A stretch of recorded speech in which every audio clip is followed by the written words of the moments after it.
Have you ever felt like you studied incredibly hard for something, like maybe a massive college exam or prepping for a huge presentation at work, only to realize a week later that you didn't actually retain any of it? Yeah, you cram all that data in, you pass the test or survive the meeting, but the knowledge just sort of evaporates. Exactly, it just vanishes.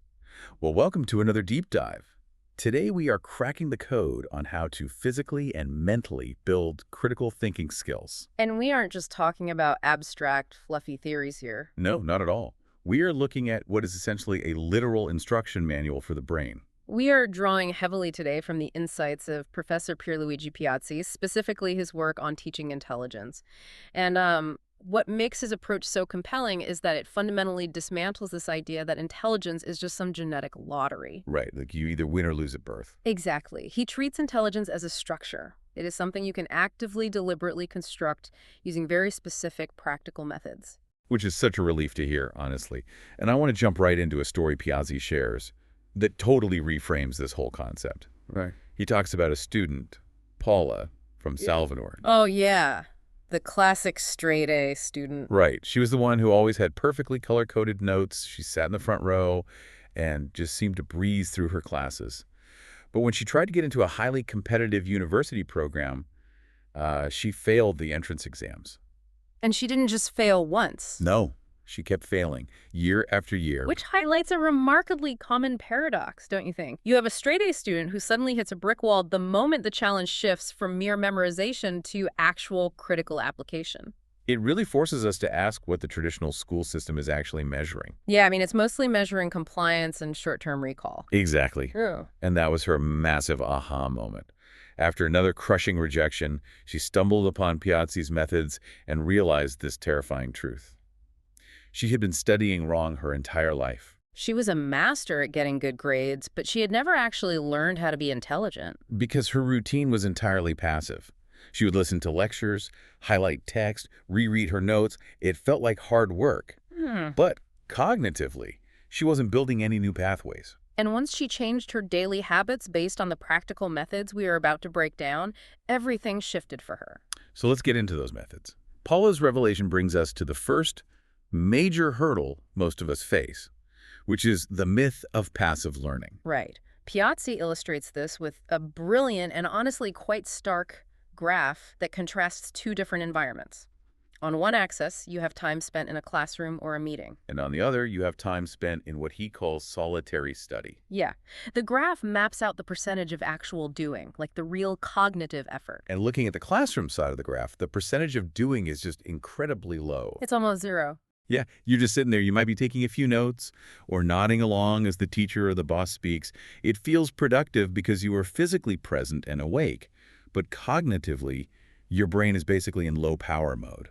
The real method for developing critical thinking happens entirely during active, solitary study.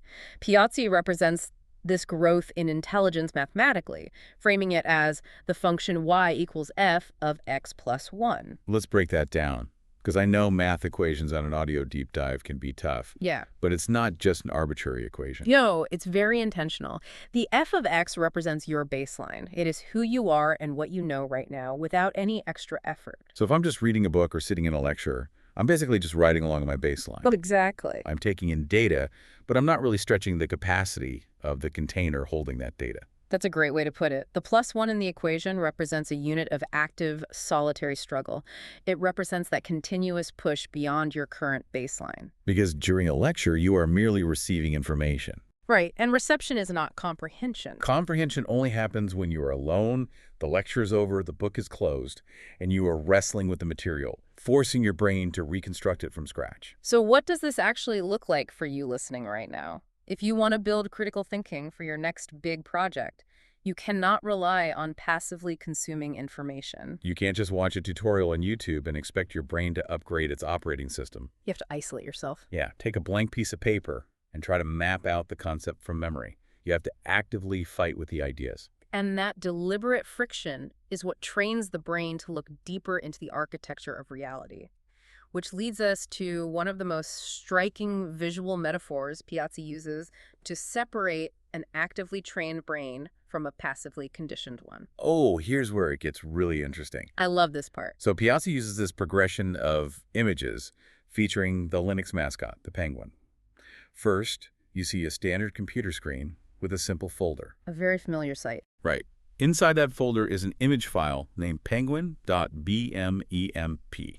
You double-click it, and you see exactly what you'd expect, a cute, regular image of a cartoon penguin. And that is how most of us view the world on a daily basis. Yeah, we see the neat, packaged image presented to us by a news anchor or a politician or a marketing team. But the progression takes a fascinating turn. It shows what happens when you open that exact same image file, not in a standard picture viewer, but in a raw text editor, like Notepad. It is pure chaos. Total gibberish. It's just a massive wall of raw code, symbols, weird letters. But that gibberish is the underlying data that tells the computer how to render the penguin on your screen. And a core practical method for building intelligence is actively training your brain to see that raw code behind everyday information. When a poor critical thinker reads a news article or looks at a business report, they just see the penguin. Right, they accept the neat little picture the author painted for them. They don't question the colors or the shape. But when you actively train your intelligence, through that solitary struggle we just talked about, you start looking for the Notepad version of reality. You stop asking, what is this picture? And you start asking, what are the raw assumptions making up this picture? Yeah. If a colleague hands you a proposal at work, seeing the raw code means looking past the slick PowerPoint slides. It means asking, where did they get this data? Exactly. What timeline are they assuming? Who benefits financially if we adopt this strategy?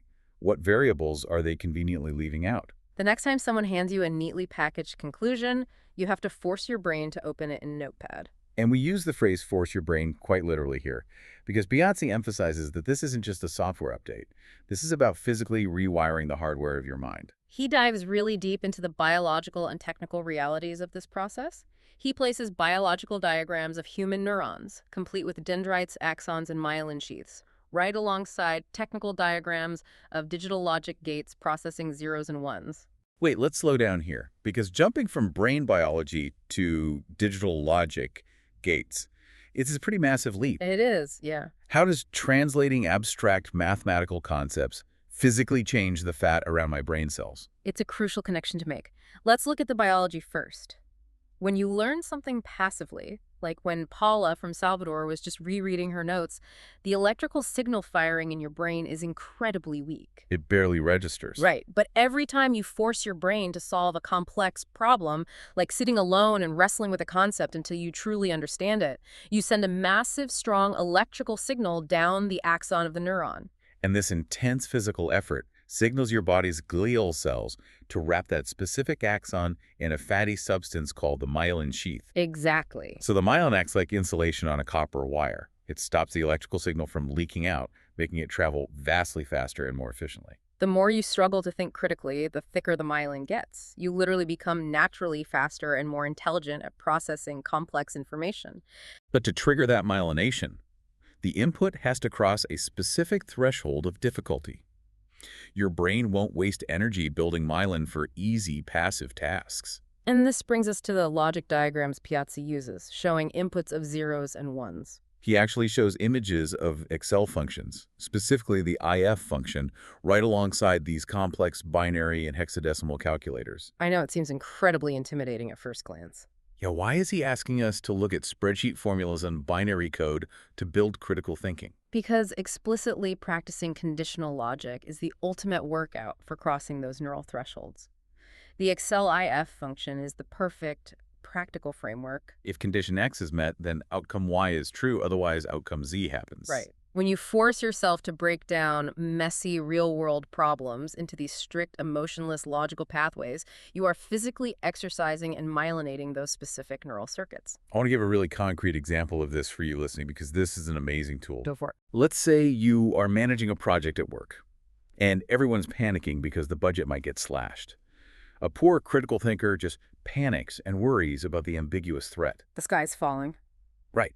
But if you apply Piazzi's method, you strip away the emotion and write it out literally like an Excel formula.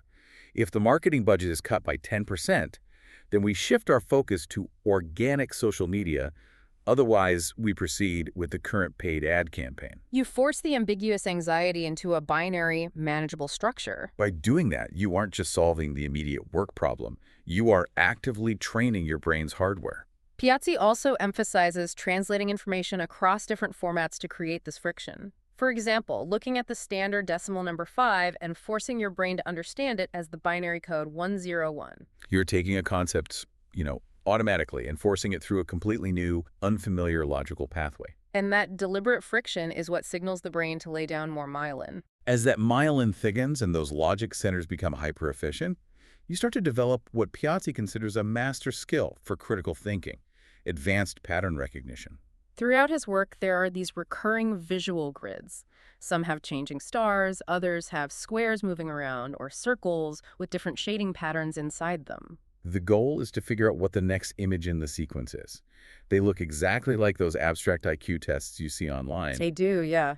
I get how solving a puzzle is a fun mental workout, but how does identifying moving squares on a grid actually translate to me avoiding a disaster at work or making better life decisions? Well, Piazzi connects this to a really powerful historical metaphor, the Titanic. He lays out 3 distinct scenarios for a ship at sea. Okay, scenario 1, the ship hits the iceberg head-on. Absolute disaster. Right. Scenario 2, the ship has already hit the iceberg, water is pouring in, and you see sailors desperately spinning a wheel to close the watertight doors. They are just trying to isolate the flooding and do damage control. They are reacting to a failure that has already occurred. Exactly. And then there is the third scenario. A ship calmly and safely navigating its way between the icebergs, avoiding the danger entirely. So developing your pattern recognition through those abstract puzzles acts as your cognitive radar. Yes.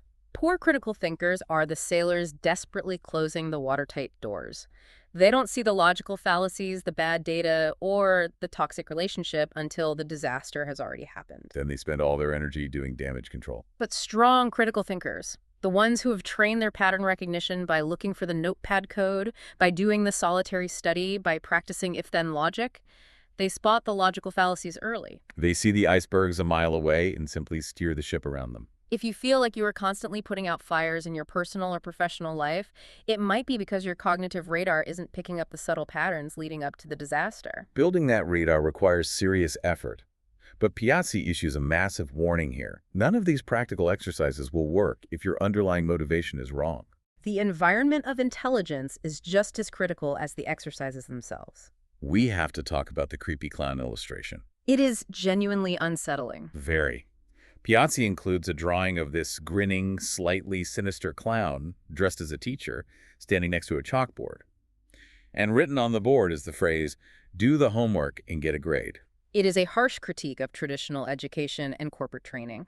A major roadblock to developing true critical thinking is relying on extrinsic motivation. If your only goal is to get the grade, or pass the HR compliance test, or just impress your boss in a meeting, your brain treats that information as highly temporary. Once the external reward or threat is gone, your brain literally discards the data to save energy. It's the cramming phenomenon we talked about at the very beginning. You memorize the answers for the test, the clown gives you your A, and your brain immediately hits the delete button because the threat is gone. To actually build permanent intelligence, you must shift from extrinsic motivation to deep intrinsic comprehension. You have to de-gamify your learning. Stop treating knowledge as points to be collected on a rubric and start treating it as a set of tools you are acquiring to understand the universe. You have to genuinely want to know the why and the how, not just memorize the what. And speaking of the physical realities of the brain, Piazzi makes it clear that you can have all the intrinsic motivation in the world and do all the solitary study imaginable,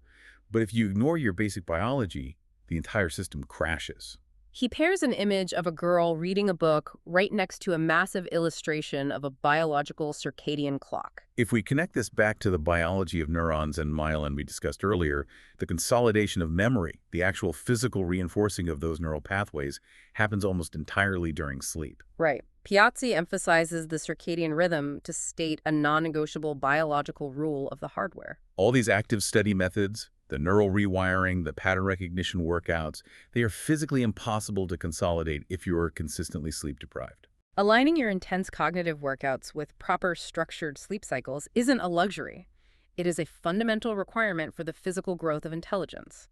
You cannot cheat the hardware. No, you really can't. It reminds me of how Piazzi brings up the classic historical framework of the seven liberal arts, specifically the trivium and the quadrivium. He takes this brief detour into ancient history because those ancient scholars respected the foundational rules of reality in the exact same way. The trivium consisted of grammar, logic, and rhetoric, and the quadrivium covered arithmetic, geometry, music, and astronomy. Piazzi uses this to show that true critical thinking relies on a foundation of diverse, rigorous disciplines built in a very specific order. Which connects directly back to our notepad raw code metaphor.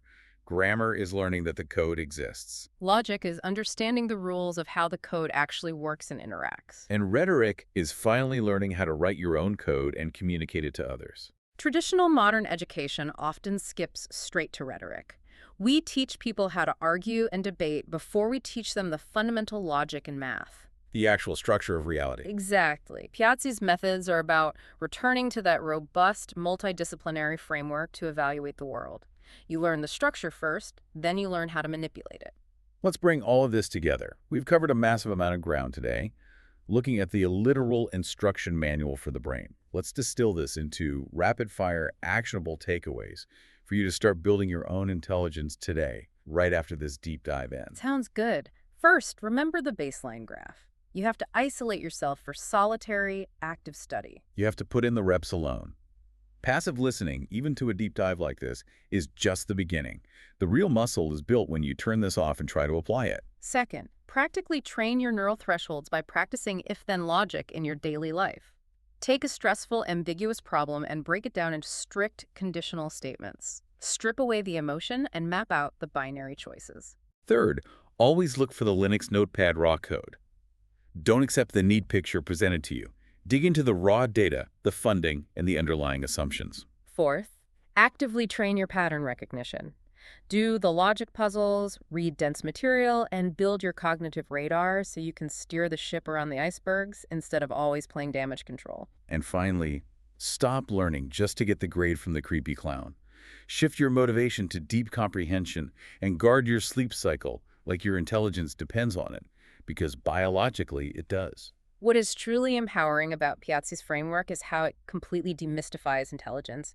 It takes it from being this magical, intangible gift that some people have and some people don't, and reveals it to be a literal muscle. It's biological, it's structural, and most importantly, it's a process you have absolute agency over. Being smart isn't an identity, it's an action. It's the result of doing the hard thing over and over. Which brings us to a final thought I want to leave you with today. We've seen that intelligence physically grows through the friction of solitary struggle, through hitting those cognitive thresholds and forcing the myelin to wrap those nerves. So you have to ask yourself, in an age where your phone can instantly answer any question for you with zero effort, what mental muscles are you accidentally allowing to atrophy simply because you are avoiding the struggle? When we outsource the friction of thinking to a device, we are outsourcing the very process that builds our cognitive capacity. Without the struggle, there is no +1 to our baseline. It is definitely something to mull over the next time you reach for a search engine instead of wrestling with a problem for just 5 more minutes. Thank you so much for joining us on this deep dive. Keep wrestling with the hard concepts, keep building those pathways, and as always, keep questioning the world around you.